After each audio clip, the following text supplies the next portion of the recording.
Across the span of 24 official films and nearly 60 years of big-screen spy action, James Bond has encountered a wide array of supervillains. But among the many criminals Bond has brought to justice, Ernst Stavro Blofeld stands out as his undisputed arch-nemesis. The iconic villain has become the inspiration for many other evil masterminds, and his feud with Bond has played out over multiple eras and against several different incarnations of 007, with multiple people taking on the role over the years. I'm Greg Elliott with Screen Rant, and I've got on the tux today, so let's take a look at every actor who's played Blofeld in the James Bond films.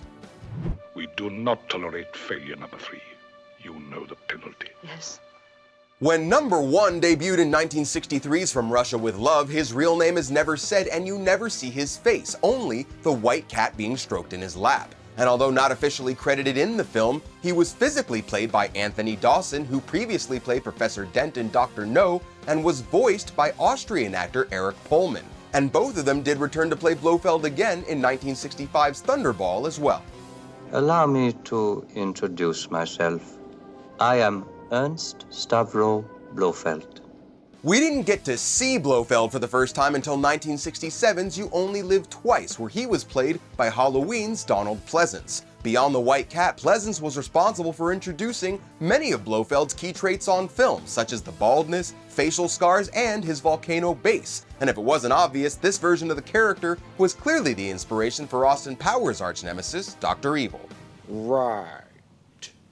And considering how Pleasence defined the part of Blofeld, it's a little weird that he didn't reprise the role in the next Bond film, On Her Majesty's Secret Service. But since this was George Lazenby's first go at Bond, the producers decided to recast Blofeld as well, and Telly Savalas took custody of the white cat from Donald Pleasence. Probably best known for playing Kojak on the 70s crime series, Savalas definitely looked the part, but would only end up playing Blofeld this one time.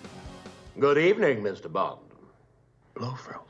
So when Sean Connery came back for 1971's Diamonds Are Forever, you'd think that maybe they'd bring Donald Pleasence back too, but nope, they recast him again, with Charles Gray taking on the role, who strangely had already played Dicko Henderson, an entirely different character in You Only Live Twice. Gray's Blofeld was kinda campy, he wasn't as creepy as Pleasence or as imposing as Savalas, and this also ended up being a one-and-done portrayal of the character. Legal issues meant the James Bond franchise wasn't actually allowed to use Spectre or Blofeld throughout the Roger Moore, Timothy Dalton, and Pierce Brosnan eras, but they still gave it a shot anyway. So, without being named or shown explicitly, someone who looks a lot like Blofeld, played by John Hollis and voiced by Robert Rietti, tries to kill 007 at the beginning of 1981's For Your Eyes Only, which, as you might expect, doesn't quite pan out. I am Supreme Commander of Spectre, the Special Executive for counterintelligence, terrorism, revenge, and extortion.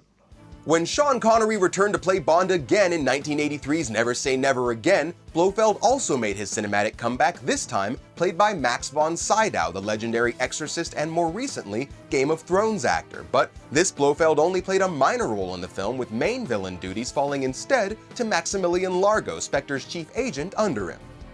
Ouch. I do hope that doesn't hurt too much.